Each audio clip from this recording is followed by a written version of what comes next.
Buenas tardes, soy Rodolfo Escobar. La valoración de la prueba, de acuerdo al artículo 20, apartado fracción segunda de la Constitución Política, debe ser libre y lógica. Por esa libertad, la autoridad jurisdiccional no es una libertad discrecional, sino que se circunscriben los límites del artículo 16 constitucional y del 265 del Código Nacional, donde dice que la valoración primero debe ser individual y después colectiva. Esto quiere decir que cuando haga una valoración individual debe de determinar, bajo un ejercicio de cualidad de la prueba, qué elementos del tipo penal se concretan con esa prueba, y cuando haga valoración de forma colectiva debe ser conjunta, armónica e integral, de modo tal que la prueba no debe tener deficiencias, defectos, y debe ser suficiente. Esto lo acoto para hablar de la duda razonable. Dice el 402 del Código Nacional que nadie podrá ser condenado sino cuando el tribunal de enjuiciamiento adquiera convicción de culpabilidad, más allá de todo razonable de que el acusado es responsable del hecho por el cual se llevó el juicio. La duda siempre beneficia al acusado. Entonces, cuando hablas de una valoración conjunta, armónica e integral, quiere decir que el Ministerio Público, en torno a los principios de la lógica formal, deberá acreditar el de identidad y razón suficiente, y la defensa el de contradicción y tercero excluido. ¿Pero qué significa identidad? Bueno, que A en cualquier caso debe de ser A y no B. Esto quiere decir que la prueba no debe de tener defectos. Y en cuanto, por ejemplo, a su planteamiento del problema, sus métodos y técnicas de investigación científica, si la prueba fue falseable, si es una hipótesis, si es una tesis, si es una síntesis, si fue bibliografía internacionalmente aceptable, si partió de estándares internacionales de libros para llegar a sus conclusiones, cuántos métodos y técnicas conoce para llegar a la conclusión que dio, entre otras cosas. Además de que la prueba, también en torno a, por ejemplo, la psicología del testimonio, cuando hablamos de que debe ser idéntica, no debe verse el testigo afectado, por ejemplo, por fenómenos del testimonio como el transcurso, la distractabilidad, la atribución errónea, la propensión, entre otros. Está en el libro de los 7 pecados de la memoria, de Daniel Schechter, si no estoy mal el apellido, pongo ahí en el video. La razón suficiente significa que el Ministerio Público, bajo el deber de la carga de prueba 20 apartado fracción quinta, debe de acreditar todas las hipótesis probables y posibles, debe de descartarlas en un ejercicio racional en la que no solamente haga prueba de identificación, sino también haga prueba de confirmación. Por ejemplo, muchas veces el Ministerio Público en delitos de violación lo que hace es ver si existe P30, pero no, se queda corto y el de ADN ya no lo hace, no es prueba suficiente. O en muchas ocasiones también hacen pruebas de un tanatodiagnóstico en un homicidio, de balística, de trayectorias. Sin embargo, muchas veces omiten, por ejemplo, en los casos de que son varias balas, establecer en un estudio de GRC la identidad de esas balas, además de que esas balas sean disparadas por el mismo agente externo.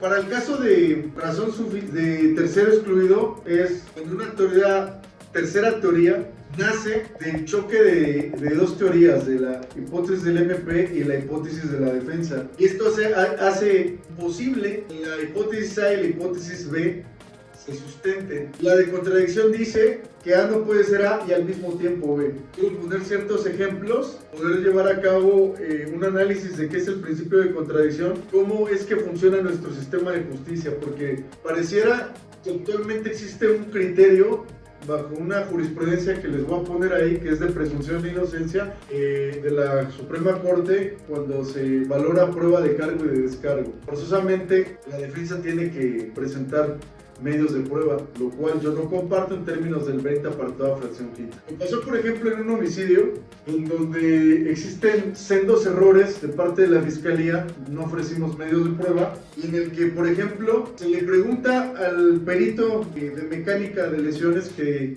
a qué distancia fue efectuado el disparo, 30 a 70 centímetros, dice que es de corta distancia. El perito en criminalística de campo y en trayectorias balísticas dice que es de larga distancia, de 1.90 a 2.20. Ahí se actualiza claramente pues el principio de contradicción, porque la sola teoría del Ministerio Público no tiene uniformidad. Ahora, dice, por ejemplo, también el Ministerio Público que las balas que matan al occiso, son 3, corresponden a la misma arma de fuego. Sin embargo, al preguntarle al perito en balística, le dice: oiga, usted omitió hacer el estudio de GRC para identificar que las balas, o sea, las 3 balas encontradas dentro del cuerpo del occiso pertenezcan a la misma arma, ¿cierto? Por lo tanto, esa prueba también tiene sesgo de error de no haberse acreditado de forma suficiente que pertenecieran a la misma arma de fuego. Ahora bien, la ofendida sostiene que el victimario es alto. Sin embargo, al hacerle la pregunta de qué parte de su corporeidad se le ve al momento de efectuar el disparo, dice que del dorso para arriba. Al de trayectorias balísticas se le hace la misma pregunta y dice que se le ve la frente. La de criminalística de campo se le dice que si no encontró, dice: usted no encontró indicios de criminalístico que acreditaran que se había efectuado un disparo con arma de fuego en la puerta en la que sujetó su dictamen, ¿verdad? Dice que no. Usted no llevó a cabo un estudio de la sangre para determinar que correspondiera a la sangre de la víctima, ¿cierto? También dice que no. El de trayectorias balísticas, hay 3 trayectorias que genera el de mecánica, el de médico legista, que por cierto está impedido para realizar ese estudio por su experticia. El de trayectorias balísticas recrea un hecho donde no toma en cuenta las estaturas del víctima y del victimario y saca un ángulo de tiro. Se le dice: tú no tomaste en cuenta las estaturas de la víctima y del victimario para obtener el ángulo de tiro, ¿cierto? Otro sesgo de error es que la bala que precisamente le perfora los pulmones, al tratar de ser incorporada en términos del 383 como objeto, el Ministerio Público saca una cadena de custodia que no está incorporada en la carpeta de investigación, pretende hacer ese desahogo. Evidentemente nos oponemos porque decimos que esa información que no está en la carpeta de investigación, él sostiene que la bala o la evidencia, el indicio no sigue a la carpeta de investigación, sigue al indicio. Sin embargo, bajo una cuestión de contradicción, no existe el registro. Una cosa es que se alterme en términos del 228 y que la carga de pruebas revierta, y otra cosa es que ni siquiera existe el registro. Dice el juez que eso lo tuvimos que haber hecho valer en la etapa de la intermedia. Sin embargo, no hay que olvidar que puede producirse ausencia de valoración cuando la prueba no solo se obtiene, sino se produce, se desahoga con violación a derechos humanos. Entonces, todas estas circunstancias, en el ejemplo que quiero ilustrar del agua, que tiene una composición química, que tiene una identidad química, y que al verse afectada por esta tinta, compone su composición y su color, la misma cosa es lo que le pasa a una teoría del caso del Ministerio Público, que no es unívoca, que no es conjunta y que no es integral. Precisamente al Ministerio Público no le constan los hechos, él los reconstruye.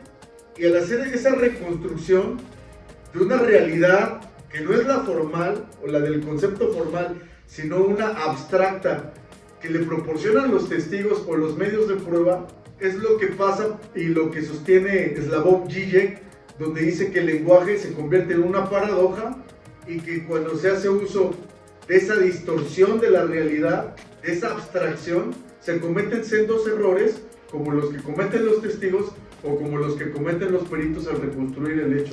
El hecho que se reconstruye es el hecho del Ministerio Público, no el hecho que pasa en la realidad. Es una cosa muy importante a distinguir, porque muchas veces se habla de una verdad real, de una verdad histórica y una verdad procesal. Lo cierto es que el diseño del Código Nacional de Procedimientos Penales, cuando en el artículo 20 apartado a fracción primera dice que es el esclarecimiento de los hechos, yo creo que van a ser hechos reconstruidos por el fiscal o por la teoría del caso de la defensa, pero esos hechos van a estar sesgados de errores de los testigos y de errores propiamente de las periciales.